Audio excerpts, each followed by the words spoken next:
இன்றைக்கி நம்ம இந்த வீடியோவில் என்ன பார்க்க போகிறோம்னா டிரான்ஸ்மிஷன் லைனை பற்றி பார்க்க போகிறோம். இந்த டிரான்ஸ்மிஷன் லைனில் வந்து ஜென்ரேஷன், டிரான்ஸ்மிஷன், டிஸ்ட்ரிபியூஷன் 3 இருக்குது.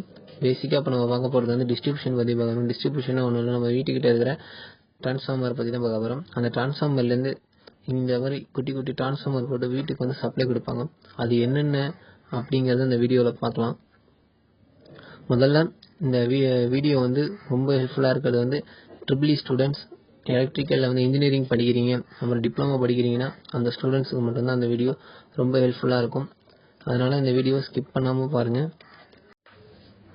இந்த போஸ்ட் மரத்தை பாருங்கள். இந்த போஸ்ட் மரத்தில் பார்த்தீங்கன்னா 5 லைன் இருக்கும். இந்த 5 லைன் எதுக்கு அப்படின்னு பார்த்தீங்கன்னா பேசிக்காக RYB அப்படின்னு மென்ஷன் பண்ணியிருக்கேன். RYBனா ஒன்றும் இல்லை, 3 ஃபேஸு, ஃபேஸ் 1, ஃபேஸ் 2, ஃபேஸ் 3. இதுதான் 3 ஃபேஸ் லைனு. ஒரு நியூட்ரல் சேர்ந்துச்சு அப்படின்னா அது 3 ஃபேஸ் லைனு. இது மேக்ஸிமம் எங்கே இருக்கும் அப்படின்னு பார்த்தீங்கன்னா ஹை லோடு உள்ள இடத்துக்கு, அதிகமாக வீடு இருந்ததுன்னா அந்த இடத்துல அந்த 3 ஃபேஸ் லைனும் ப்ளஸ் நெல், அது மாதிரி இண்டஸ்ட்ரி ஏதாவது இருந்துச்சுன்னா அந்த 3 ஃபேஸ் லைன் கண்டிப்பாக இருக்கும். ப்ளஸ் வந்து இதை பாருங்கள், மேலே டாப்பில் ஒரு இன்சுலேட்டர் போட்டு ஒரு ஒயர் போயிருக்கும். அது பார்த்தீங்கன்னா ஸ்ட்ரீட் லைனு. இந்த போஸ்ட் மரத்தில் என்ன பண்ணுறாங்க அப்படின்னா ஸ்ட்ரீட் லைனில் வந்து ஸ்ட்ரீட் லைட்டை கனெக்ட் பண்ணாமல் ஹவுஸ் லைன், அதாவது வீட்டில் எடுக்கிற ஃபேஸ் லைன்லேருந்து கனெக்ஷன் கொடுத்துட்டாங்க. அதனால் இந்த லைட் வந்து நைட்டு பகலாக எரிஞ்சிக்கிட்டே இருக்கும். அப்புறம் இதில் நியூட்ரல் லைன் பார்த்தீங்க அப்படின்னா அந்த கிராஸ் ஆர்மில் கனெக்ட் பண்ணியிருப்பாங்க.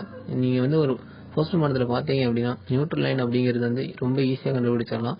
இன்சுலேட்டரே இல்லாமல் அந்த கிராஸ் ஆர்மில் கனெக்ட் பண்ணியிருப்பாங்க. அதுதான் வந்து நியூட்ரல். பாருங்கள், அந்த ஆருக்கு பக்கத்தில் இருக்குது. நெக்ஸ்ட் பார்த்தீங்கன்னா இந்த இமேஜில் 3 ஃபேஸு ஒரு நியூட்ரல் மட்டும் இருக்கும். இந்த இமேஜ் எதுக்காக காட்டுறேன் அப்படின்னு பார்த்தீங்கன்னா இதில் வந்து ஸ்ட்ரீட் லைன் கிடையாது. இதில் வந்து ஸ்ட்ரீட் லைன் லைட் போட்டிருக்காங்க. ஏன்டான்னு கேட்டிங்கன்னா அது வந்து டேரெக்டாக வந்து அங்கே எப்படி கனெக்ட் பண்ணியிருந்தாங்களோ அதே மாதிரி வீட்டு லைனில் கனெக்ட் பண்ணியிருப்பாங்க. இந்த லைட்டு வந்து ஆஃப் கண்ட்ரோல் இருக்காது, நைட்டு பகலாக எரிஞ்சிக்கிட்டே இருக்கும். இந்த லைட்டை வந்து ஆன் ஆஃப் பண்ணுறது வந்து அந்த ஊரோட வார்டு மெம்பரோட ஒர்க்கு. பட் அதை அவங்க ஒழுங்காக பண்ண மாட்டாங்க. இது பார்த்தீங்க அப்படின்னா இதில் அந்த ஸ்ட்ரீட் லைன் வந்து எரியாத காரணம் என்னென்னா அந்த லைட்டு ஃபியூஸ் போனது தான் அதோட காரணம். இதுலேயும் பாருங்கள், நியூட்ரல் லைனை வந்து கிராஸ் ஆர்மில் கனெக்ட் பண்ணியிருப்பாங்க. அதே மாதிரி எந்த ஒரு ஃபர்ஸ்ட் மரத்தை பார்த்தாலும் அதில் நியூட்ரல் லைனை நீங்கள் ஈஸியாக கண்டுபிடிச்சலாம். கிராஸ் ஆர்மில் கனெக்ட் பண்ணியிருப்பாங்க. மற்றது பாக்கி எல்லா லைனுக்கும் பார்த்தீங்கன்னா இன்சுலேட்டர் போட்டிருப்பாங்க. இதில் வந்து இன்சுலேட்டர் வேறு மாதிரி போட்டிருப்பாங்க. இது ஏன்னா ஒரு டைப்புக்கு வந்து ஒரு டைப் இன்சுலேட்டர் யூஸ் பண்ணுவாங்க. அது என்னன்னு நெக்ஸ்ட் இன்னொரு வீடியோவில் சொல்கிறேன். நெக்ஸ்ட் இந்த இமேஜ் பாருங்கள். இந்த இமேஜ் பார்த்தீங்க அப்படின்னா இதில் வந்து 2 ஃபேஸும் ஒரு நியூட்ரல் இருக்கும்.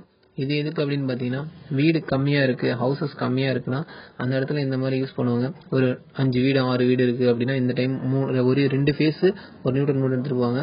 இதில் வந்து பார்த்தீங்கன்னா ஒரு இது வந்து வீட்டு லைனுக்காக இருக்கும் ஃபேஸ் லைனு, ஒரு இது வந்து டாப்பில் இருக்கிறது எப்பவும் போல் ஸ்ட்ரீட் லைன் தான். இதை வந்து என்ன பண்ணுறாங்க அப்படின்னா இந்த லைட் எரியதுக்கு காரணம் என்னன்னா இந்த லைட்டை வந்து நான் ஆஃப் பண்ணாமல் இருக்கிறது தான் காரணம்.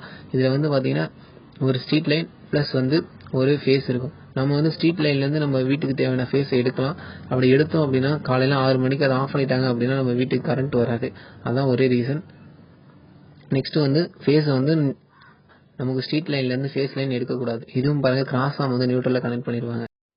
நெக்ஸ்ட் இந்த இமேஜ் பாருங்கள். இந்த இமேஜில் பார்த்தீங்கன்னா நிறைய ஒயர் இருக்கும். என்னடா அந்த நிறைய ஒயர் இருக்குது அப்படின்னு கேட்டிங்கன்னா கீழே பார்த்தீங்கன்னா 1 2 3 4 5 ஒயர். இந்த 4-5 ஒயருமே எப்பவும் போல் 3 ஃபேஸ் லைனு. இந்த 3 ஃபேஸ் லைனில் பார்த்தீங்கன்னா லைன் டு லைன் வந்து 440 வோல்டேஜும், லைன் டு நியூட்ரல் வந்து 230 வோல்டேஜும் நமக்கு கிடைக்கும். இந்த 5 லைனுக்கும் மேலே ஒரு கிராஸ் ஆர்ம் போட்டு 3 லைன் போகுது பார்த்தீங்களா. இந்த 3 லைன் எதுக்கு போகுது அப்படின்னு பார்த்தீங்கன்னா டிரான்ஸ்ஃபார்மர் போகுது. இந்த லைனில் பார்த்தீங்கன்னா 11 kV, அதாவது 1100 வோல்டேஜ் வந்து டிரான்ஸ்ஃபார்மருக்கு போயிட்டுருக்கும். இது உங்களுக்கு தெரியும்.